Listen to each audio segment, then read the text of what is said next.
Tonight on Y News. The Philippines and China are set to begin bilateral talks on the South China Sea in May 2017. The Senate pushes for the creation of a government body for the protection of Benham Rise. The Baybay Regional Trial Court postpones the arraignment of 19 policemen implicated in the killing of Albuera-Leyte Mayor Rolando Espinosa Sr.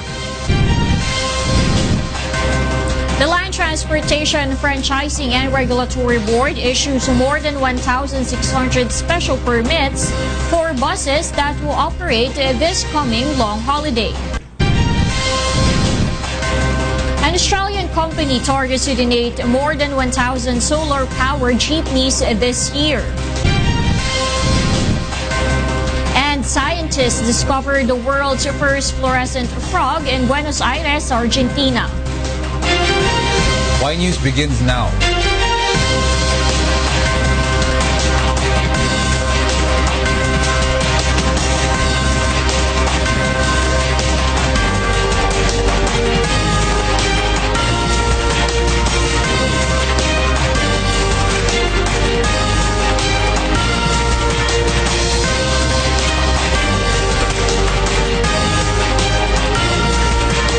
From the UNTV News and Rescue Command Center, this is Y News with Angelo Castro III and Darlene Basingan. Good evening.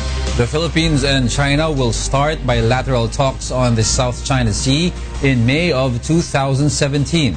Rosalie Cos will tell us why. Chinese Foreign Ministry spokesperson Hua Chunying confirms that some officials of the Philippine Department of Foreign Affairs are invited to come to China in May 2017. This is the first meeting of high Chinese and Filipino officials on the bilateral consultation mechanism regarding the maritime dispute in the South China Sea. Presidential spokesperson Ernesto Abella said it will possibly coincide with President Rodrigo Duterte's visit to China to attend the One Belt One Road event. However, the official does not have information on how this bilateral consultation mechanism is different from the ASEAN-China meeting. I don't know about the difference between the two, but there is a scheduled meeting. There is such a meeting. Apparently, it's going to be discussed during that time. Meanwhile, the Chinese Foreign Ministry spokesperson also said the Chinese Coast Guard invited their Filipino counterpart to send a delegation to China. This is in line with the maritime cooperation agreed upon by the two countries, such as high-level visits, maritime operations, joint exercises, and capacity building. In the meeting between President Duterte and Chinese Ambassador to the Philippines Chow Jianhua on Monday, China is determined to achieve a peaceful resolution to the South China Sea maritime dispute. They intend to build a bilateral mechanism, mutual trust, and maritime cooperation. His Excellency also expressed China's determination to work with ASEAN members in finalizing the Code of Conduct framework on the South China Sea sometime in the middle of this year. Rosalie Cos, UNTV News and Rescue, Malacanang. The Senate of the Philippines opens discussion on the proposed creation of a Benham Rise Development Authority. Aga Kakbay will tell us why. Aside from its rich marine resources, Benham Rise is believed to provide the Philippines with rich deposits of natural gas. Thus, Senator Sherwin Gatchalian has once again urged his colleagues to act on the proposed creation of the Benham Rise Development Authority or BRDA.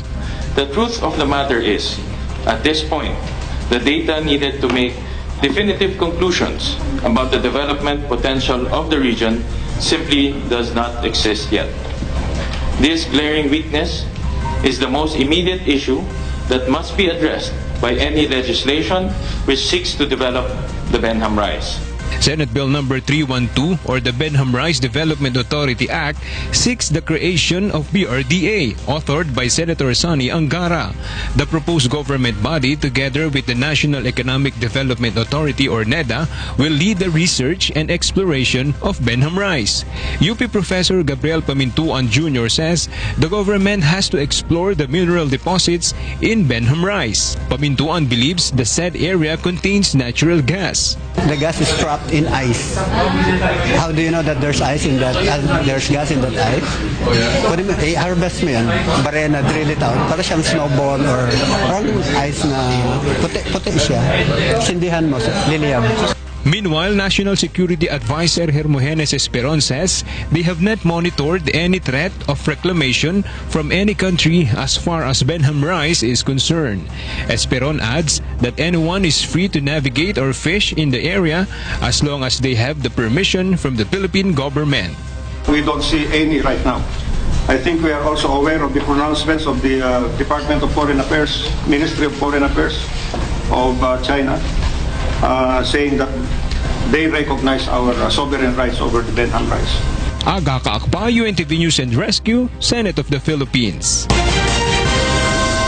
The Armed Forces of the Philippines appeals to the New People's Army to cooperate with the government, coinciding with the 48th founding anniversary. Leslie Longbowen will tell us why. Ibaba nila ang kanilang armas at makilahok sa ating pamahalaan at saka sa ating buong bayan upang isulong natin ang pag-unlad ng ating bansa. The Armed Forces of the Philippines says the New People's Army can use this opportunity to show its sincerity to cooperate with the government. Communist Party of the Philippines founder Jose Maria Sison says it is ready to negotiate with the government. However, they would not hesitate to fight if they will be failed by the opportunists. Handa tayong makipagkasundo sa kabilang panig tungkol sa mga batayang reforma sa lipunan, ekonomiya at politika para magkaroon ng batayan ang makatarungan at matibay na kapayapaan. Handa rin natin ipagpatuloy ang digmang bayan kung bibiguin tayo ng mga ape at mapagsamantala. AFP spokesperson Padilla says it is important that the rebels prove that their aim is for the good of the Filipinos. Kung tunay nga silang nagmamahal sa bayan at tunay na nagmamalasakit para sa ating mga kababayan, importante na maliwanag na ang kanilang adhikain ay ang kapakanan ng bawat mamamayan. Subalit, hindi naman po yan na nakikita natin. AFP also assures that they remain on alert for possible attacks of the group. The peace talks between the government and the rebel groups are set to resume in April. But prior to this, the CPP, NPA, and DFP has said it will declare ceasefire before March ends.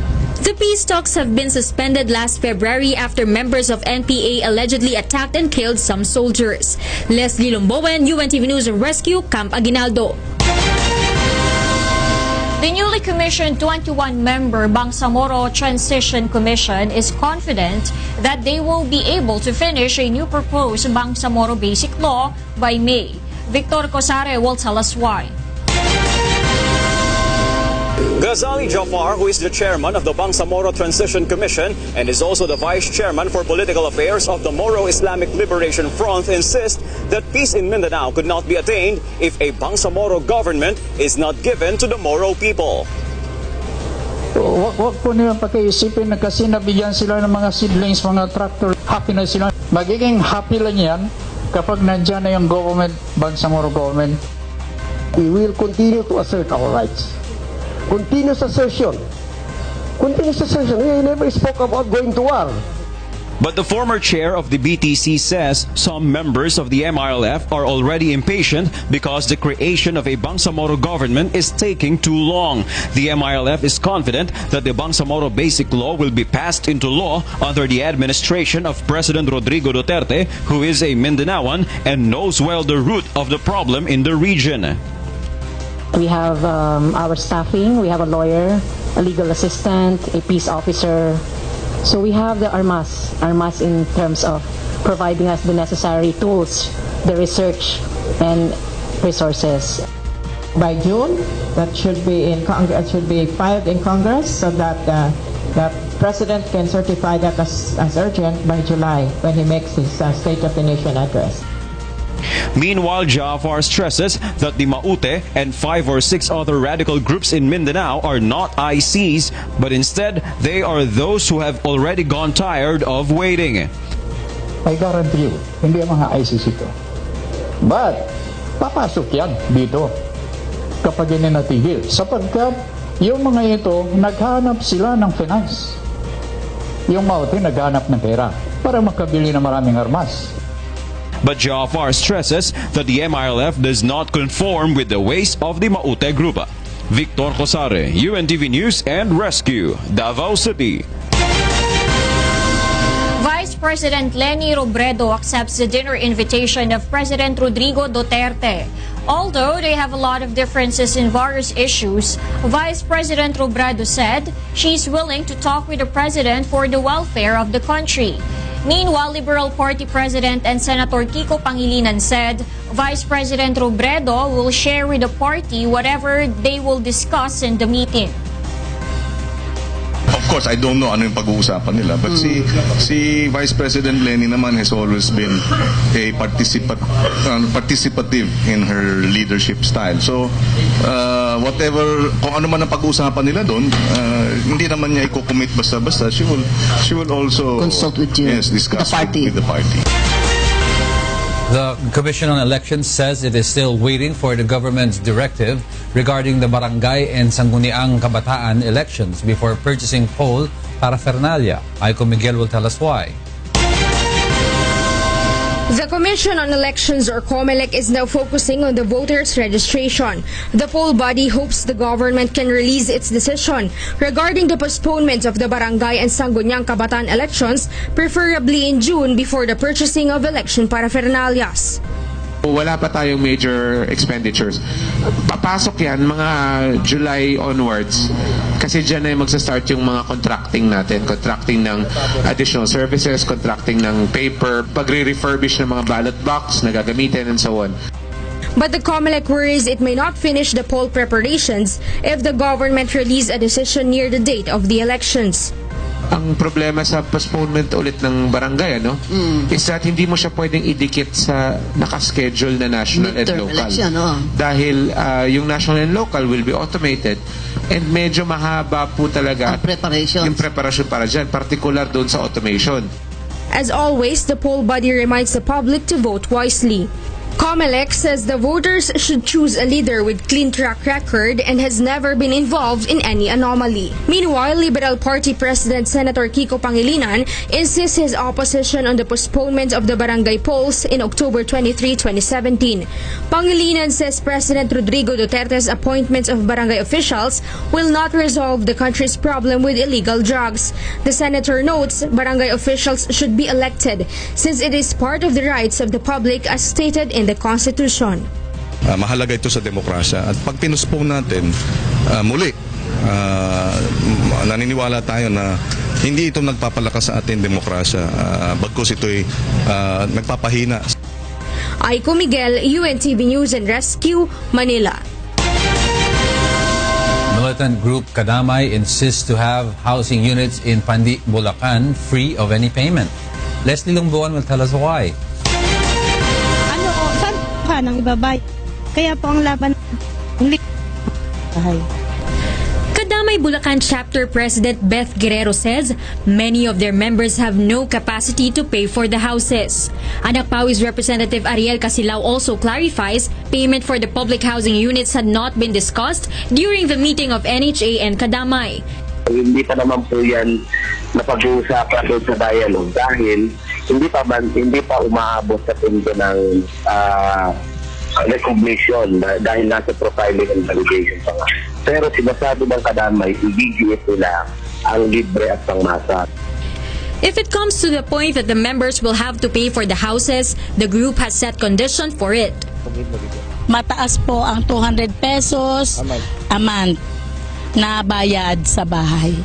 Kaya hindi kakayanin ng mga maralita kagaya namin. Kung 100? Siguro kung 100, talagang mapagtabi-tabihan yan. Kaya depende nga yan sa usap. Kung anong mapagkasunduan, ayun ang masusunod. The verification process for the Kadamay members occupying the NHA housing units in Pandi, Bulacan began yesterday. From this, the NHA will conduct a profiling and validation. This helps NHA determine the families qualified to receive free housing. Representative Casilao says many of the Kadamay members have no valid IDs, but it has been discussed and resolved during their dialogue. Sinabi ng Kadamay, mayroon po kami Kadamay ID na section 2/3. Pwede na po ba ito? Ang banggit ng NHA, so pwede yan, pero with ng notification either ng PSWD. Leslie Lumbowen, UNTV News and Rescue, Philippines. A private company targets to distribute more than 1,000 solar-powered jeepneys this year. Joanne Nano will tell us why. An Australian company is offering an alternative and modern mode of transportation.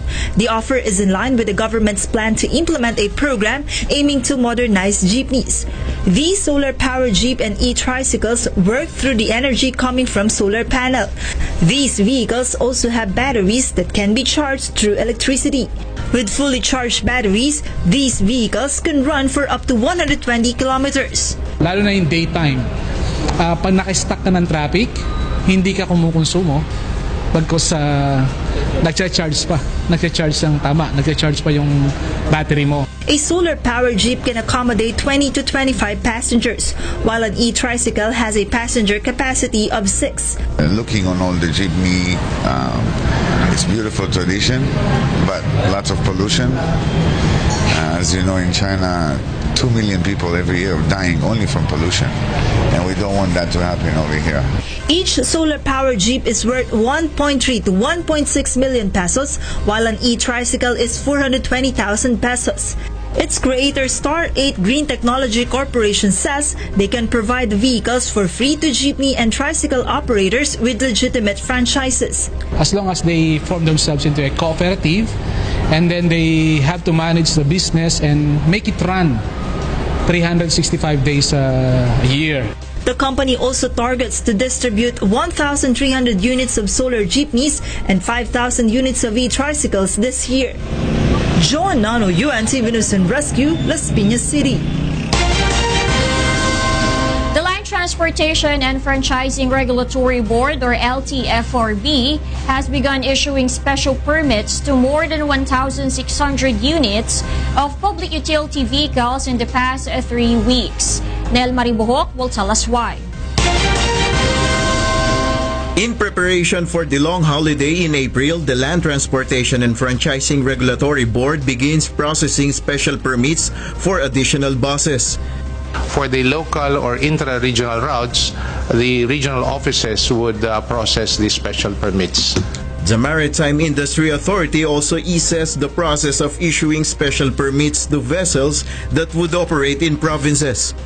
Meanwhile, House Committee on Transportation finished its 11-day exploration on March 27. In this, the House body discovers a huge transportation gap in provinces. It also discovers the dismal condition of restrooms in several bus terminals. In order to entice local and foreign tourists to go around the Philippines, ang unang tatanungin nila may mga connection ba? Pagdating namin sa airport, pagdating namin sa seaport, may nakaabang ba doon, papunta doon sa destination namin? The LTFRB vows to continue reminding bus companies and operators about their obligations. Or sufficient shares for their passengers, we will have to take them into account or call their attention. Negros Oriental Representative Arnulfo Teves Jr. meanwhile criticizes the way airport and terminal employees treat passengers. If you are aware, ang daming masusungit na tao sa airport. The transport agency assures lawmakers that they will continue implementing reforms to ensure that passengers will have a convenient trip to their provinces. Nel Maribuhok, UNTV News and Rescue, House of Representatives. Next on Y News. The National Bureau of Investigation files syndicated estafa and car-napping charges against rent-tangay suspects. And And the International Rice Research Institute launches PRISM project beneficial to local farmers. Y News will be right back.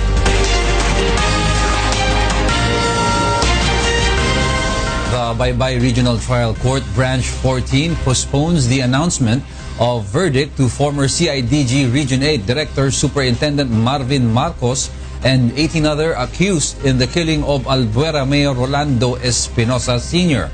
Rosalie Cos will tell us why. The camp of Police Superintendent Marvin Marcos files an urgent motion to defer or suspend his arraignment before the Baybay Regional Trial Court Branch 14 today. His camp asked the court to allow them undergo preliminary investigation as they were not able to prepare after the issuance of warrant of arrest against them. Judge Carlos Arguelles granted their requests. They were also given the opportunity to avail the correct remedies to prove their innocence. They manifested before the court that they want to amplify their motion. To want to amplify, meaning they want to supplement or to modify their motion to avail the correct remedies. So I give them 10 days to file that, and giving also the prosecution 10 days to file their comment or opposition thereto. And their arraignment is set on April 26.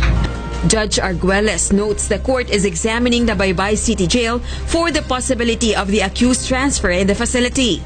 The suspects are currently detained at the detention cell of the CIDG in Tacloban City. I'm also assessing now the condition of the city jail of Baybay City. Why? Because if the city jail of Baybay City is the condition will become feasible for their detention, I will transfer them. The court will issue a commitment order for the transfer to Baybay City. The next arraignment of the accused has been set on April 26. Rosalie Cos, UNTV News and Rescue, Philippines. The Philippine National Police vows to monitor a possible increase in cases of human rights violations committed by policemen. Joanna will tell us why. The Philippine National Police Human Rights Affairs Office or PNP-HRAO reports a drop in cases of human rights violations committed by cops. PNP-HRAO Director Police Chief Superintendent Dennis Shervo says 174 cases were recorded in 2014, 131 in 2015, and 105 in 2016. There is a downward trend on personnel involved in human rights violations. Despite yung half of the previous year, there was a change of administration. Police Chief Superintendent Dennis Shervo notes of the need to intensify their monitoring of human rights violations among their ranks, especially since, he says, 56 human rights violation cases have been recorded in the first 2 months of this year. Many of the violations include homicide, illegal and arbitrary detention, unlawful arrest, and rape. This prompted the PNP-HRAO to visit police offices in regions with the highest number of violations. These are the regions 1, 7, and the National Capital Region. Nire-review namin yung mga operational procedures. Kasi ganito yun eh. When you speak of human rights-based na policing, it is professionalism, competency, and strict observance of the police operational procedures. Nire-remind namin sila. Minsan nakakalimot. Highest police ranks identified to have committed human rights violation are Police Superintendent in the rank of Police Commissioned Officer and Senior Police Office or SPO4 in the rank of Police Non-Commissioned Officers. With this, PNP-HRAO says it will continue to distribute among cops pamphlets containing the Miranda rights as a constant reminder. Joan Nano, UNTV News and Rescue, Quezon City. The National Bureau of Investigation or NBI has filed syndicated estafa and kidnapping complaints against alleged rentangay mastermind Rafaela Anunciacion and 5 others. The complaints are based on the 250 vehicles which were either surrendered to or recovered by NBI Cavite District Office. They are apart from the estafa complaints filed by PNP Highway Patrol Group, Calabarzon. Dito, ang ginawa natin, binuo natin yung picture ng buong kaso, yung scheme nila. Pinag-match natin yung complaint ng car owners. laban doon sa complaint ng investors.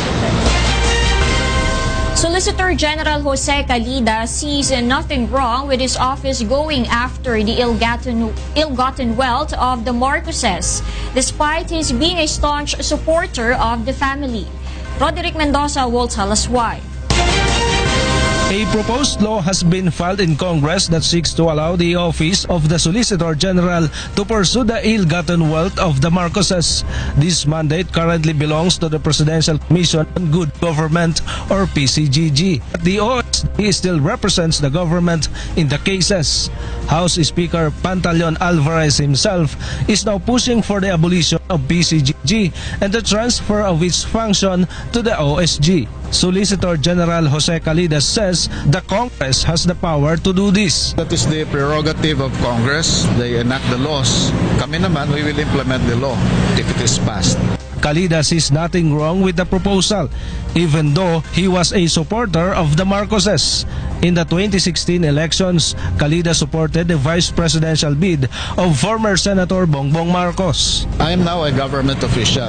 Yung elections before has no more bearing on my duty as a government official. So it doesn't matter to me. Since its establishment in 1986, PCGG has recovered 170 billion pesos from the ill-gotten wealth of the Marcoses. Roderick Mendoza, UNTV News and Rescue, Manila. Former Makati Vice Mayor Ernesto Mercado vows to push through with testifying for a graft case involving former Makati Mayor Elenita Binay. Monokson will tell us why. For the first time, former Makati Vice Mayor Ernesto Mercado faced the witness stand to testify for a graft case involving former Makati Mayor Elenita Binay. The case stemmed from Makati City Hall's allegedly anomalous purchase of equipment worth 72.6 million pesos. Mercado says his testimony against Mrs. Binay has nothing to do with the ongoing rift between their families.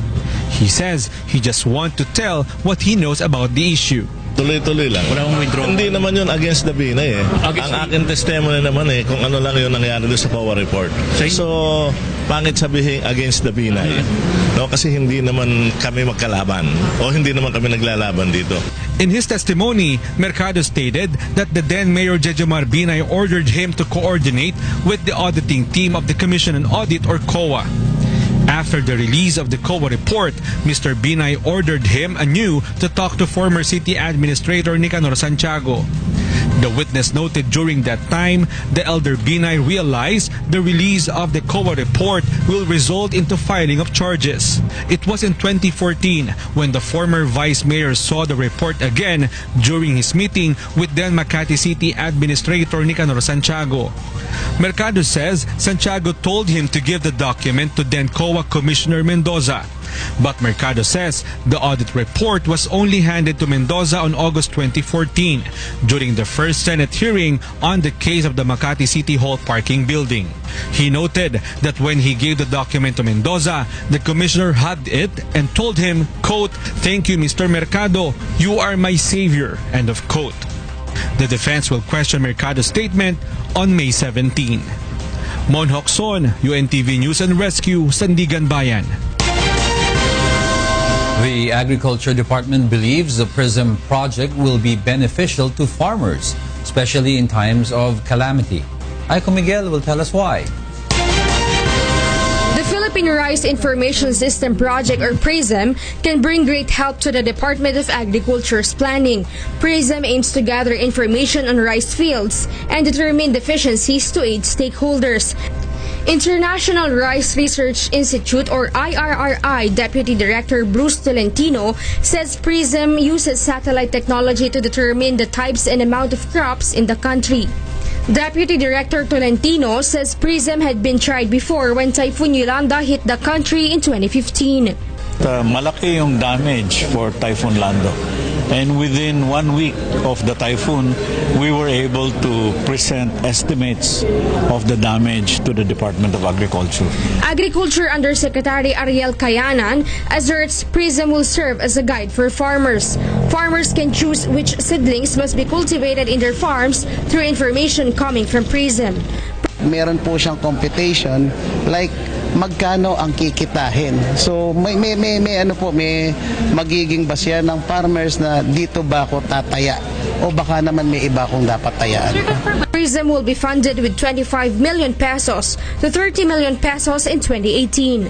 Aiko Miguel, UNTV News and Rescue, Philippines. UNTV gets recognition from the Bureau of Fire Protection in the Cordillera region.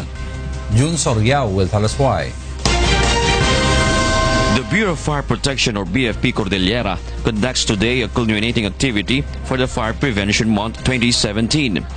During the said event, the BFP has recognized the stakeholders, private and media organizations, and individuals who continuously support the agency's advocacy. Nagpapasalamat kami kay Kuya Daniel Rozon for always there yung ating UNTV in all the activities of the BFP CAR. At we're expecting that you'll be helping us again in the future para naman we can work out not to have a fire-safe nation. Based on BFP Cordillera's data, 389 fire incidents occurred in 2015. This is lower than the 406 fire incidents in 2016. From January 2016 to February 2017, the agency recorded total damages amounting to 106.8 million pesos. 8 were dead, while 26 were injured. Just this month, the number of fire incidents in the region has reached 21. Considering po that our statistics shows that all the fires or most of the fires that occurred is nanggagaling po sa tahanan. So doon po natin simulan ang pag-iingat sa sunog. For its part, UNTV has expressed gratitude to the BFP Cordillera. UNTV also vows to continue supporting government programs and projects. Gaya nga ng sinasabi ni Kuya Daniel Razon at Brother Eli Soriano, ginagawa to ng UNTV hindi dahil sa anumang recognitions, kundi ginagawa natin ito dahil sa ganitong paraan, naluluwalhati natin ng Panginoon. Jun Soriao, UNTV News and Rescue, Philippines. Senior citizens in an elder care facility in Melbourne expressed their gratitude to our Kasangbahais in Australia. Nicole Reyes will tell us why.